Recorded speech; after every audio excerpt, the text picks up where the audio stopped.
Hello friends, welcome back to electrical topic. तो electrical topic में आपका स्वागत है। इससे पीछे हमने जो 1 से 70 क्वेश्चन किए हैं उसके लिए आपको वीडियो को डिस्क्रिप्शन बॉक्स में उसका लिंक मिल जाएगा अगर आपने वो क्वेश्चन नहीं देखे हैं तब।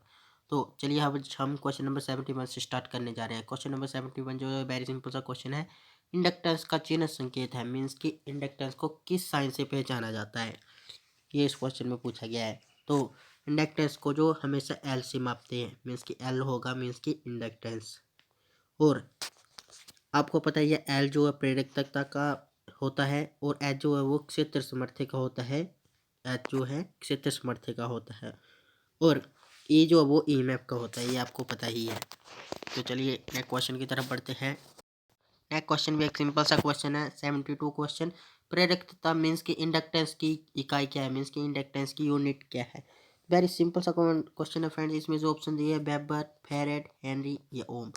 तो इंडक्टेंस की जो इकाई होती है वो होती है हेनरी। इंडक्टेंस की यूनिट हेनरी होती है। मैं बता दूं उसके बारे में थोड़ा सा। प्रतिरोध की इकाई ओम होती है तथा धारिकता की इकाई मीन्स की कैपेसिटेंस की इकाई जो है फैरेड होती है तथा आवेश की इकाई जो होती है वो कूलम होती है, आपको पता ही है। चलिए नेक्स्ट क्वेश्चन की तरफ बढ़ते हैं। नेक्स्ट क्वेश्चन भी एक सिंपल सा क्वेश्चन है न्यूमेरिकल टाइप का। तो 2 मीटर व्यास के एक वृत्ताकार चालक के केंद्र में से 100 एम्पेयर धारा प्रवाहित होती है तो क्षेत्र तीव्रता होगी। तो आपको क्षेत्र तीव्रता में यानी कि बी आपको ज्ञात करना है। तो इसका फार्मूला होता है बी इज अपॉन में 2 पाई।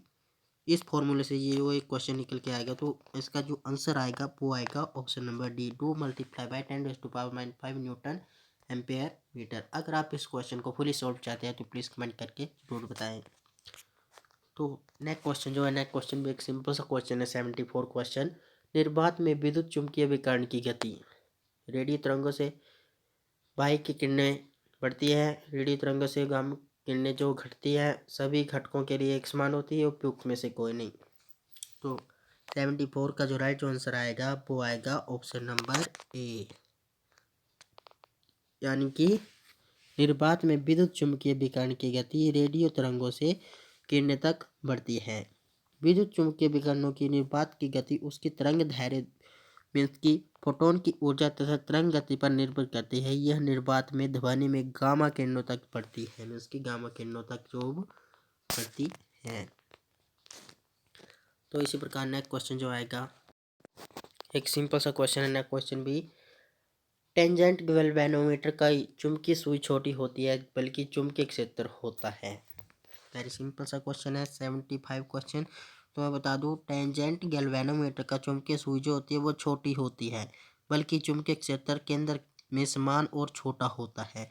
यह तंत्र एक सूक्ष्म धारा मापता है। इसमें चुंबकीय सुई दो परस्पर लंबवत मीन्स की चुंबकीय क्षेत्रों में प्रभाव में जो आ जाती है, तो मीन्स की ऑप्शन नंबर बी, क्षेत्र में समान और छोटा। तो इस प्रकार नेक्स्ट क्वेश्चन भी एक सिंपल सा क्वेश्चन है। 76 क्वेश्चन। विद्युत चुम्बकीय तरंग और प्रकाश की गति निम्नलिखित होती है।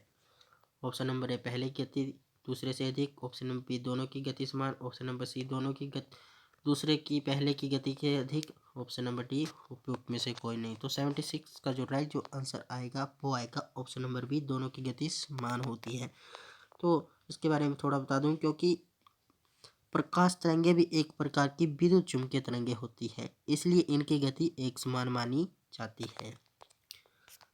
तो इसी प्रकार नेक्स्ट क्वेश्चन भी एक सिंपल सा क्वेश्चन है लेकिन इंपॉर्टेंट क्वेश्चन है। 77 क्वेश्चन। पूर्ण रूप संतृप्त विद्युत चुम्बकीय में चुम्बकीय विभाग को डैश बढ़ाया जा सकता है। ऑप्शन नंबर भ्रमण धारा को बढ़ाकर, वोल्टता को बढ़ाकर, क्रोध क्षेत्र को बढ़ाकर या वर्तमान की संख्या बढ़ाकर। तो पूर्ण रूप से संतृप्त विद्युत चुम्बकीय क्षेत्र का विभाग को मीन्स की अभिभाग को बढ़ा मीन्स को अभिभाग को जो वो बर्तनों मीन्स की बर्तनों की संख्या को बढ़ाकर जो बढ़ाया जा सकता है, यानी कि ऑप्शन नंबर डी इसका राइट आंसर आ जाएगा। वैसे चुंबकीय फ्लक्स को जो बर्तनों संख्या एवं धारा बढ़ाकर बढ़ाया जा सकता है, लेकिन दिया है कि चुंबकीय पूर्ण रूप से संतृप्त अवस्था में है, इसलिए अब फ्लक्स केवल जो वो बर्तन की संख्या बढ़ाकर ही बढ़ सकता है। तो इस प्रकार नेक्स्ट क्वेश्चन जो आएगा 78 क्वेश्चन, वो भी सिंपल सा क्वेश्चन है। एक धन आवेश मीन्स की पॉजिटिव आवेश ऊर्ध्वाधर ऊपर की ओर चल रहा है। जब यह किसी चुंबकीय क्षेत्र जो उत्तर दिशा की ओर है में प्रवेश करता है तो बल की दिशा आवेश पर किस तरफ होगी। तो फ्रेंड्स ये बताना है पूर्व दक्षिण पूर्व से या उत्तर की तरफ या दक्षिण की तरफ या पश्चिम की तरफ। तो फ्रेंड्स उसकी जो दिशा होगी वो होगी पश्चिम की तरफ, क्योंकि फ्रेंड्स एक धन आवेश ऊर्ध्वाधर ऊपर की ओर चल रहा है। जब वह किसी चुंबकीय क्षेत्र जो उत्तर दिशा की ओर है में प्रवेश करता है तो बल की दिशा आवेश पर पश्चिम की तरफ अर्थात लंबवत होगी।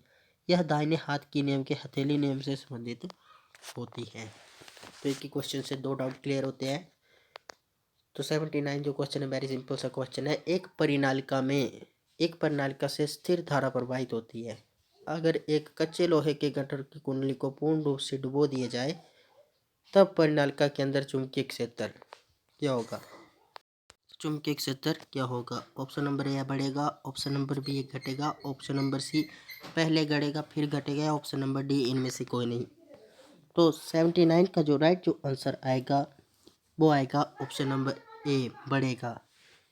तो मैं बता दूं एक परिनालिका में स्थिर धारा प्रवाहित होती है। अगर एक कच्चे लोहे के गट्ठर की कुंडली के रूप में जो वो डुबो दिया जाए तब परिनालिका के अंदर चुंबकीय क्षेत्र बढ़ेगा। एक तार परिनालिका की जो फ्लो होती है तो इसके चारों ओर छड़ चुंबक के समान ही चुंबकीय क्षेत्र जो उत्पन्न होता है।